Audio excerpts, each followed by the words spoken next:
still no leads on the whereabouts of the escaped convict known as the Roofman. Roofman gets real about recreating a real crime story in a lot of ways. So in the next 51 seconds, let's get real about what it took to pull off making this movie about a criminal who hid inside of a Toys R Us for months.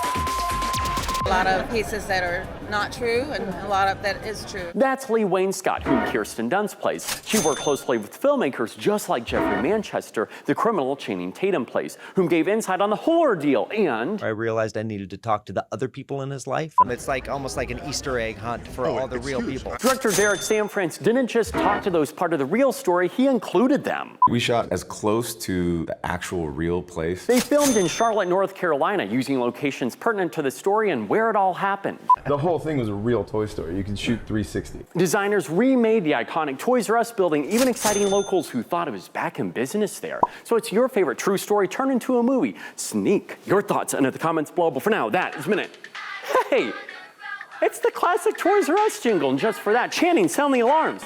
It's time for a bonus. Now, as I mentioned earlier, film crews had actually brought back to life the recognizable toy chain as a film set, but it wasn't just a small area where they ended up shooting. Instead, they literally turned an empty box store into a Toys R Us, which was a daunting task for the set designers. We've brought like 15 trucks in and we're not even like a third full of this thing, but she did it. And like you could walk down any single aisle. Since the Roofman timeline takes place in the early 2000s, that also meant bringing in toys from that same era. The film crew didn't just buy throwback items, they also found it among staff working on the flick. And he had this whole entire collection, so they bought the collection from him and made the entire aisle of like X-Men and He-Man. When Channing initially walked into the store, he found himself taken aback by just how surreal it was. And I genuinely got emotional. It was wild to like experience. It was like walking through a time machine. On the topic of Mr. Tatum, the actor lost an immense amount of weight for this role because he felt like it fit the look of the real-life convicted criminal he played. I had to drop about,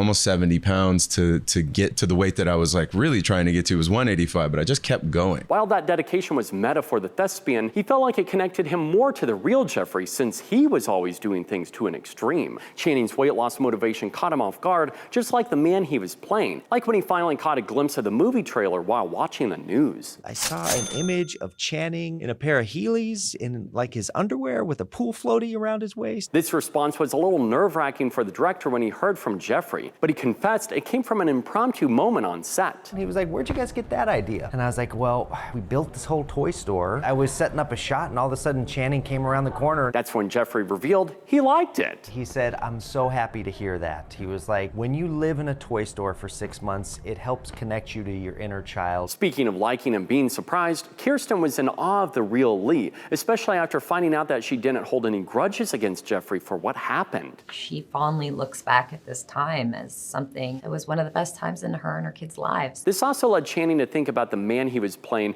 and the life he could have lived if he had only met Lee sooner, wondering what love could have done for the man now behind bars serving a 45-year sentence. God, who would Jeff have been if he found Lee first, before he made his bad decisions? So what did you think about Roofman? And did you know about the real story before this movie came out? This is a panty dropper. Oh my God.